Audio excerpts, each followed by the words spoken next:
Yang dilihat Fahuan 337-422 m di Javad Vipa. The great nation is marked from the rest of its legacy and all publications about who our ancestors have succeeded in eliminate, so that we today are so sure that right is all from the outside and we are just the importers nation. Tidak benar. Borobudur didesain berdasar kitab-kitab India. Kapan kitab itu dibuat dan dibawa ke Nusantara? Jawabnya tidak ada dan tidak pernah ada kitab India yang dibawa ke Nusantara untuk dasar membangun candi. Jika ada, kapan kitab itu dibawa ke sini? Itu kitab apa? Ditulis siapa? Siapa yang menerima? Diajarkan kepada siapa? Jawabnya tidak ada dan tidak pernah ada. Suleman juga tidak membangunnya, arsitek yang mendesainnya bukan Gunadarma. Ini cerita rakyat Jawa tentang pegunungan, Manoreh, dan Kasparis di disertasinya 1950 memperkirakan pembangunannya sekitar tahun 824 m. Jadi tahun pembangunan hanya perkiraan Kasparis saja. Mari kita cermati. Pada tahun 5391 SM, mulai dibangunnya bangunan megah, bernama Fuana Cakapala di Java, kini terpublikasi bernama Borobudur. Kitab-kitab yang katanya mendasari desainnya adalah Silpa Sastra dan Vastu Sastra dari India, benarkah? Michael Meister, Stella Kramris, Kapila Vatsyayan, para profesor dan ilmuwan Indologi yang menghususkan diri pada arsitektur India berpendapat bahwa makna silpa sangat kompleks sebagai kitab seni keterampilan, kerajinan, kecerdikan. Secara harfiah berarti ilmu seni dan kerajinan, jadi buku ini adalah panduan untuk membuat patung dan ikonografi, yang menjelaskan prinsip-prinsip komposisi proporsi figur patung. Vastu Sastra dan Vastu Vidya sering dikaitkan dengan peradaban lembah Indus, Mohenjo-daro, namun para ilmuwan seperti Kapila Vatsyayan menyangkal hal ini karena naskah teks kuno tentang kitab ini belum pernah ditemukan pada peradaban lembah Indus di India. Atharva Veda berisi ayat-ayat dengan kosmogoni mistik yang memberikan paradigma perencanaan kosmik. Di kitab ini tidak mewakili arsitektur atau praktika yang berkaitan dengan ilmu rancang bangun. Vastu Sastralah yang berkaitan dengan arsitektur bangunan, bangunan rumah, benteng, kuil, tata letak desa dan kota. Farahami Hiras. Brihat Samhita tertanggal abad ke-6 M. Meister, adalah teks India pertama yang dikenal menggambarkan perencanaan, tata kota. Kitab panduan merencanakan kota dan bangunan, dan kitab ini baru ada pada abad 6 M. Manasara Silpa, kitab asal India Selatan, yang diperkirakan beredar pada abad ke-5–7 Masehi adalah buku panduan tentang desain dan konstruksi India Selatan bernama Vastu. Isanasiva Gurudeva Padati adalah teks Sanskerta lainnya dari abad ke-9 M yang menggambarkan seni bangunan ini ada di India Selatan dan Tengah. Silpa Prakasa Odisha, ditulis oleh Ramachandra Bhattaraka Kaulacara sekitar abad ke-9 M atau abad ke-10 M sebagai pengembangan lain dari Vastu Sastra. Semua kitab-kitab itu baru ada pada abad 5 M, dan Borobudur sudah ada jauh sebelum kitab-kitab itu dibuat di sana. Nusantara terdahulu adalah tempatnya belajar bangsa lain, mereka melihat dan mencatat menyalin dan membawa pulang ilmu dari Nusantara, bukan dan tidak pernah bangsa lain datang menyebarkan ajarannya dan fakta nyata ini dicatat oleh peziarah Tiongkok yang datang ke sini untuk belajar. Perhatikan, dari buku perjalanan peziarah Tiongkok Fahien 399–414 M dari teks bahasa Mandarin oleh James Legge, yang diterjemahkan dan diberi catatan oleh Korean Recension pada bab 40. Dalam perjalanan 2 tahun menumpang kapal dari dan ke Cina ia mendapat bencana di perjalanan lautnya berlabuh di Javad Vipa dari sana kembali ke Cina, tiba di Santung lalu ke Nanking.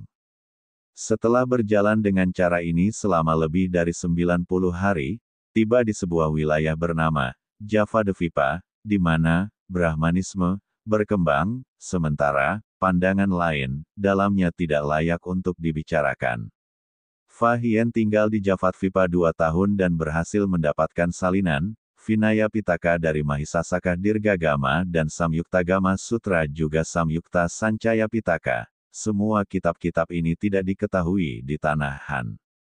Setelah memperoleh karya-karya Sansekerta ini, ia ikut kembali dalam kapal seorang pedagang besar, yang di dalamnya terdapat lebih dari 200 orang dan dengan kapal yang lebih kecil di dalamnya, untuk cadangan dari bahaya navigasi laut.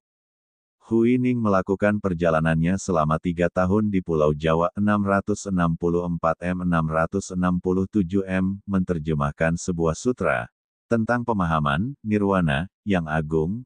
Penterjemahan ini dibantu seorang pakar Jawa yang bernama Jenana Badra, yaitu ilmu tentang kehidupan setelah kematian. Di Nusantara ini bernama Sevarga. Teks literasi kata Sevarga ini ada pada relief dasar bangunan dan bukan tertulis nirvana atau nibbana.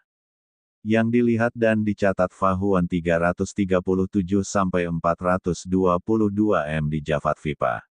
Di atas bukit telah didirikan sebuah menara besar jarak antara keduanya 15 yojana, dengan tinggi 470 kaki dihiasi dengan emas dan perak. Disempurnakan dengan setiap zat berharga di sisi menara didirikan Sangharama yang disebut Abayagiri, berisi 5.000 imam. Mereka juga membangun aula yang ditutupi dengan ukiran emas dan perak, disatukan dengan semua zat berharga di samping aula ditanam pohon, yaitu, ketika tingginya sekitar 220 kaki, pohon itu mulai condong ke arah tenggara. Raja memerintahkan untuk membuat 9 penopang pohon, tapi akar pohon tetap menembus penopang itu dan akar keluar hingga 20, menembus bumi. Di bawah pohon itu didirikan sebuah kapel, di tengahnya ada sosok patung dalam posisi duduk. Di tengah-tengah aula ini ada sosok patung, tingginya sekitar 22 kaki. Seluruh tubuh berkilau dilapisi dengan 7 zat berharga. Di tangan kanannya memegang mutiara yang nilainya tak ternilai, yang dilihat dan dicatat Fa Huan pada saat ini bernama Mendut. Lebih jauh lagi di dalam ibu kota kerajaan didirikan kapel dengan konstruksi luar biasa, di mana ketujuh zat berharga telah digunakan. Raja menyucikan dirinya sesuai dengan aturan Brahmanis yang ketat. Orang-orang di dalam kota juga menghormati bangunan ini, melakukan ritual kepercayaan yang telah lama ada. Yang disebut kapel oleh Fa Huan saat ini bernama Borobudur. Pada tahun 399-414 m. Fa Hien dalam perjalanan di Sevarnatvipa mencatat mengikuti sungai Ponnai, adalah sungai Panai adalah Kampar, di tempat di mana para pelajar pernah tinggal di situ dan melakukan gerakan, berjalan berputar, mengelilingi, tope, stupa juga 4 guru duduk di 4 sudut. Di tempat ini, menara, telah didirikan. Yang disebut, tope dan menara, oleh Fa Huan saat ini bernama, Muara Takus, dan, berjalan berputar, adalah, Prasawiya, Pradaksina, Tawaf. Pada tahun 602-664 Hien Sang, Fa Hien 399-414 m. Hui Ning 664 m 667 mencatat apa yang dilihatnya di Sevarnatvipa. Di sampingnya ada stupa yang dibangun oleh raja, sekitar 200 kaki tingginya. Di dekat ini ada tanda di mana Tathagata berjalan ke sana kemari. Yang dimaksud berjalan ke sana kemari oleh Hien Sang adalah Prasawiya, Pradaksina, Tawaf. Sung Yun B. 518 m. Datang melihat dan mencatat. Sung Yun, penduduk asli Tun Wang, Little Tibet, di pinggiran kota Loyang Honanfu yang disebut Wani, pada tahun 518 m oleh ratu dari dinasti Wei Utara dia dikirim merantau untuk belajar bersama Hui Sang. Tercatat, dari kuil Sung Lilo yang sampai di wilayah Uchangna Udayana menghasilkan banyak emas, kunyit dan kayu wangi, di sisi Sangharama yang agung. Di lembah Talilo ada sosok bodhisattva, diukir dari kayu warnanya emas.